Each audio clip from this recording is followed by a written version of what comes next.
Engagement రింగులు మరియు wedding బ్యాండ్లు దాదాపు ఎడమ చేతి యొక్క 4వ వేలుకు మాత్రమే ధరిస్తారు.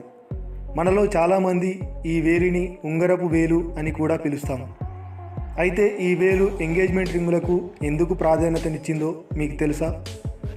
ఈ వీడియోలో ఎంగేజ్మెంట్ రింగులు మరియు వెడ్డింగ్ బ్యాండ్లు ఎడమ చేతి యొక్క 4వ వేలుకు మాత్రమే ఎందుకు ధరిస్తారో తెలుసుకుందాం.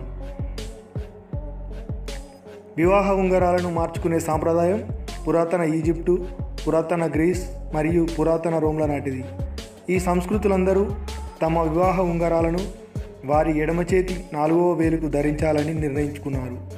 ఎందుకంటే ఈ వేలులో నేరుగా గుండెకు రక్తాన్ని తీసుకువెళ్లే నాళం ఉందని వాళ్ళ నమ్మకం. దురదృష్టవశాత్తు ఈ పురాతన నమ్మకం నిజం కాదని ఇప్పుడు మనకు తెలుసు. మన ఉంగరపు వేళ్ళ నుండి మన గుండెకు రక్తాన్ని తీసుకువెళ్లే నాళం లేదు. అయినప్పటికీ ఇప్పుడు కూడా ప్రజలు తమ నిశ్చితార్థం మరియు వివాహ ఉంగరాలను వారి 4వ వేలుకు ధరించడం కొనసాగిస్తున్నారు. ఎందుకంటే మన సంస్కృతిలో ఇది చాలా సాధారణమైన ఆచారం. సాంప్రదాయ వేలిపై మీ ఉంగరాన్ని చూడకపోతే మీకు ఎంగేజ్మెంట్ జరిగిందని ఇతర వ్యక్తులు గ్రహించలేరు.